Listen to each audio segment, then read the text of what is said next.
ইষ্টপ্রাণ দাদা এবং মায়েদের জানাই আমার আন্তরিক জয়গুরু। প্রথমেই বলছি যে আমার পরিবারের কিছু সমস্যার জন্য আমি এতদিন ভিডিও বানাতে পারিনি।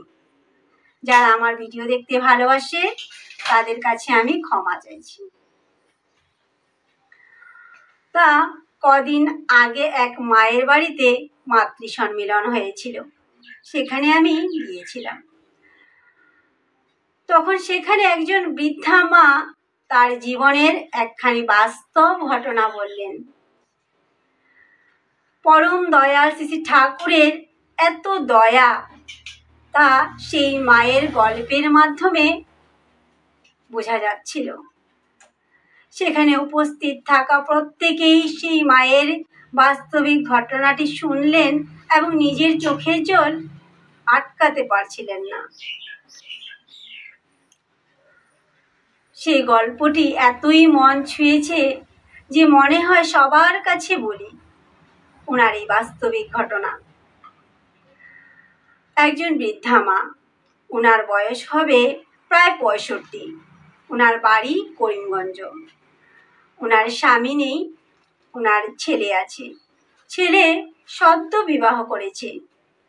আর একটি কথা আমরা প্রত্যেকেই জানি যে কর্মসূত্রে আমরা যে যেখানেই থাকি না কেন, যখন ভোট দেওয়ার সময় আসে আমরা নিজ নিজ বাড়ি যাই। এবার ভোটের সময় আসলো, মা যাবেন ভোট দিতে।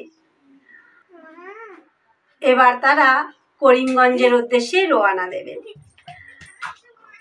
উনি, উনার ছেলে এবং উনাদের একজন আত্মীয়, তারা 3 জন যাবে। উনার ছেলে নিজস্ব গাড়ি আছে, সেই গাড়িতেই যাবে। উনার ছেলেই গাড়িটি চালাচ্ছিল। রাত্রিবেলা রওনা দিলেন, গাড়ি চলছে। রাত্রিবেলা গাড়ি সুন্দরভাবেই চলল। যখন ভোর হয়ে আসছে, যথাসময়ে গাড়িটি থেমে ওনারা গাড়িতে বসে ঠাকুরকে ইষ্টভীতি নিবেদন করলেন। ইষ্টভীতি নিবেদন করার পর গাড়িটি আবার যাত্রা শুরু করলো করিমগঞ্জ মুখে। রাত্রিবেলা যে গাড়িগুলো চলছিল সেগুলো খুব স্পিডে আসছে।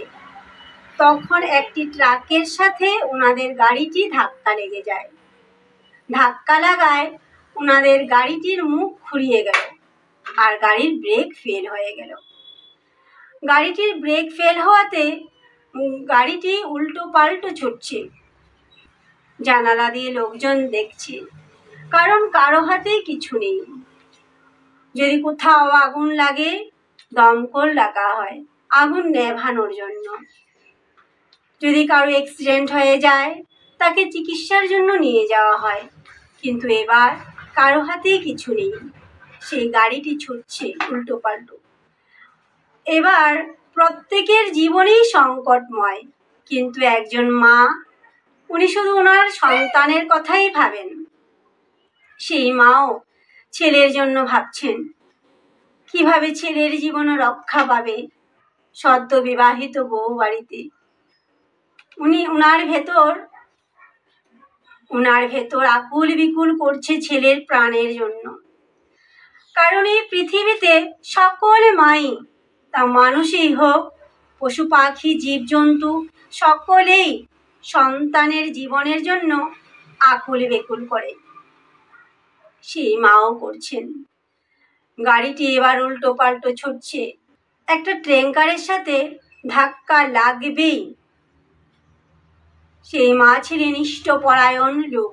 তিনি সবসময়ই ঠাকুরের আলোচনা করতেন, ঠাকুরের আলোচনা পত্রিকা পড়তেন। উনার একটি কথা মনে পড়ে গেল, যখন সকল দরজা বন্ধ দেখা যায়, আমাদের পরম প্রেমময় শ্রী ঠাকুরের দরজা সকলের জন্যই খোলা থাকে। তখন সেই মা চিৎকার করে, হে দয়াল, তুমি কোথায় আছো, রক্ষা করো। বলে চোখটি বন্ধ করে বীজ নাম উচ্চারণ শুরু করলেন। উনি নাম করতে লাগলেন উচ্চস্বরে, চোখ বন্ধ ওনার। আর সেই গাড়িটি 2 মিনিট সময় লাগলো না, আবার নিজ ব্রেক ফিরে পেল। ব্রেক পাওয়াতে গাড়ি আবার সঠিক রাস্তায় ফিরে আসলো। এবার ছেলে মাকে বলছে, মা চোখ খুলো, মা চোখ খুলো, দেখো তো। মা চোখ খুললেন এবং দেখছেন যে পরম প্রেমময় শ্রী ঠাকুরের কত দয়া, তার দয়ায় উনার ছেলে জীবন পেল। উনার ছেলে, উনার পরিবার সকলেই আনন্দ। পরম প্রেমময় শ্রী ঠাকুরের যে কত দয়া, এই যে মায়ের বাস্তবিক গল্পখানির মাধ্যমে শুনতে পেলাম। মনের মধ্যে কত যে আনন্দ লেগেছিল।